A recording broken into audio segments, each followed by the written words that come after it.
ஓம் நம சிவாய. ஓம் வாராகி அன்னையே போற்றி. நல்லதே நினைப்போம், நல்லதே நடக்கும். இன்றைக்கி நம்ம பார்க்க போகிற பதிவு அதிர்ஷ்டம் பெருக்கிறதுக்கும் நினைத்தது நிறைவேறத்துக்கும் சிவராத்திரி அன்னைக்கு சிவனுக்கு இந்த பொருளால் அபிஷேகம் செய்யலாம்.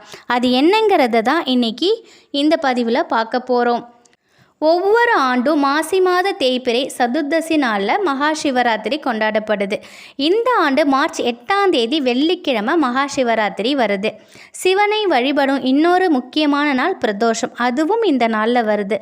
அதுவும் வெள்ளிக்கிழமையில் வரும் சுக்கிரவார பிரதோஷம் ரொம்ப விசேஷமானது. மகா சிவராத்திரி நாளுங்கிறது சிவபெருமான் பார்வதியை திருமணம் செய்து கொண்ட நாள். இந்த நாளில் மகா சிவராத்திரி அன்னைக்கு இரவு முழுவதும் கண் விழித்து ஒவ்வொரு 4 மணி நேரத்துக்கும் ஒரு பூஜை என்ற முறையில் 4 கால பூஜைன்னு நடத்துவாங்க. அதுலேயுமே நம்ம கலந்துக்கணும். இந்த நாளில் நம்ம கண் விழித்து விரதம் இருந்து முழு பக்தியோடு நம்ம சிவ வழிபாடு செஞ்சோன்னாக்கா சிவனோட அருள் முழுவதையும் நம்ம பெறலாம். நம்முடைய விருப்பங்கள் அனைத்தையுமே சிவபெருமான் நிறைவேற்றி வைப்பாங்க.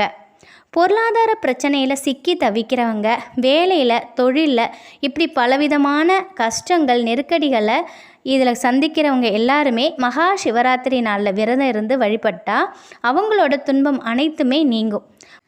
நமக்கு செல்வ வளம் பெருகிறதுக்கும் பொருளாதார ரீதியாக நமக்கு அதிகப்படியான வருமானம் பெருகிக்கிட்டே இருக்கணும் அப்படின்னு நினைக்கிறவங்க மகா சிவராத்திரி அன்னைக்கு சிவலிங்கத்திற்கு ருத்ர அபிஷேகத்தோட தயிர் கரும்பு சாறு கொண்டு நம்ம அபிஷேகம் செய்யலாம். அதே போல் சிவலிங்கத்திற்கு தேன் நெய்யால் அபிஷேகம் செய்யலாம். பணம் வந்துக்கிட்டே இருக்கும். நீங்கள் கடனாக கொடுத்த பணம் திரும்பி வராமல், உங்களுக்கு வர வேண்டிய பணம் திரும்ப வராமல் தடைப்பட்டுக்கிட்டே இருந்துச்சு அப்படின்னாக்கா மகா சிவராத்திரி அன்னைக்கு நந்திக்கு அருகம்புல் சாத்தி நம்ம வழிபடலாம். அது மட்டும் இல்லை, பசுமாட்டுக்கு புல், அகத்திக்கீரை, பசுந்தீவனம்லாம் நம்ம சாப்பிட கொடுக்கலாம். இதனால் சிவன் பெருமானோட அருள் நமக்கு முழுவதுமாக கிடைக்கும். நமக்கும் பணம் மலமளன்னு வந்து சேர்ந்துக்கிட்டே இருக்கும்.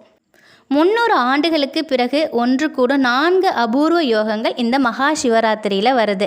அதனால் வேலை செய்யும் இடத்துல பிரச்சனை, ப்ரொமோஷன் இல்லை, சம்பள உயர்வு இல்லை, தொழிலில் செய்ய முடியல, ரொம்ப போராட வேண்டியதாக இருக்குது, எது செஞ்சாலும் போதிய வருமானம் இல்லை, எந்த முன்னேற்றமும் இல்லை அப்படின்னு நினைக்கிறவங்களாம் மகா சிவராத்திரி அன்னைக்கு சிவலிங்கத்திற்கு தண்ணீரில் தேன் கலந்து அபிஷேகம் செய்யுங்க. சிவலிங்கத்திற்கு மாதுளைப்பூ கொண்டு நீங்கள் பூஜை செய்யுங்க. இப்படி செஞ்சீங்கன்னா சிவபெருமானின் அருள் உங்களுக்கு முழுவதுமாக கிடைச்சி உங்களுடைய பிரச்சனைகள் அனைத்துமே நீங்கும். எல்லா சிக்கல்லிருந்தும் நிச்சயமாக நீங்கள் விடுபடுவீங்க. மகா சிவராத்திரி நாளில் சிவபெருமானின் மனதை குளிர வைக்கிறதுக்கான அனைத்து செயல்களையுமே நம்ம செய்யணும். அவருக்கு விருப்பமான வில்வம், சந்தனம் இதெல்லாமே அவருக்கு நம்ம படைக்கணும். நம்ம வழிபாட்டில் கண்டிப்பாக இதெல்லாம் இருக்கணும். சிவலிங்கத்திற்கு பஞ்சாமிர்தத்தால் நம்ம அபிஷேகம் செய்யணும். முடிஞ்சால் ஓம் நம சிவாயன்னு அந்த மந்திரத்தை நீங்கள் சொல்லிக்கிட்டே இருக்கணும். வெள்ளி பானை இல்லைன்னா செம்பில் தண்ணி நிரப்பி வச்சு சிவனுக்கு அபிஷேகம் செய்யுங்க. இப்படி செய்யறதுனால உங்களுடைய ஆசைகள், விருப்பங்கள் அனைத்துமே நிறைவேறும். வாழ்க்கையில் பலவிதமான பிரச்சனைகளை சந்திச்சிட்டு இருக்கீங்க. அதனால் நீங்கள் மனவேதனை, குழப்பம் அடைஞ்சிட்ருக்கீங்க. அதெல்லாம் அதுலேருந்து எப்படியாவது விடுபடணும் அப்படின்னு நினச்சிங்கன்னா மகா சிவராத்திரி நாளில் விலங்குகளுக்கெல்லாம் நீங்கள் உணவளிக்கலாம். இதனால் சிவபெருமான் மகிழ்ச்சி அடைந்து உங்களுக்கு ஆசி வழங்குவாங்க. உங்களுடைய பிரச்சனைகள் படிப்படியாக குறையும். நீங்கள் வாழ்க்கையில் சந்திக்கக்கூடிய சவால்களும் குறைய தொடங்குங்க. ஜாதகத்தில் கிரகங்களின் நிலை சரியில்லை, இதனால் பலவிதமான பிரச்சனை உங்களுக்கு வந்துகிட்ருக்கு அப்படின்னாக்கா நீங்கள் மகா சிவராத்திரி அன்னைக்கு ஓம் நம சிவாயங்கிற மந்திரத்தை சொல்லிக்கிட்டே இருக்கணும். பால், அரிசி மாவால் நீங்கள் அபிஷேகம் செய்யலாம். இதனால் கிரகநிலைகளால் ஏற்படக்கூடிய பாதிப்புகள் குறைஞ்சி உங்களுக்கு நன்மைகள் நடைபெறுங்க. விபத்துலாம் வருது பார்த்தீங்களா, அதெல்லாம் உங்களுக்கு வரவே வராது. உங்களுடைய ஆயுள் நீட்டிக்கப்படும். இந்த மாதிரி நம்ம மகா சிவராத்திரி நாளில் நம்ம இதெல்லாம் கடைப்பிடிச்சு வந்தோம் அப்படின்னா நிச்சயமாக நம்ம வாழ்க்கையில் செல்வம் அதிகமாக நமக்கு சேர்ந்துக்கிட்டே இருக்கும். நம்மளுடைய வருமானம் ரெட்டிப்பாகும். அது மட்டும் இல்லாமல் நம்ம நினைச்சதெல்லாம் நிறைவேறும். நமக்கு அதிர்ஷ்டம் பெருகும்.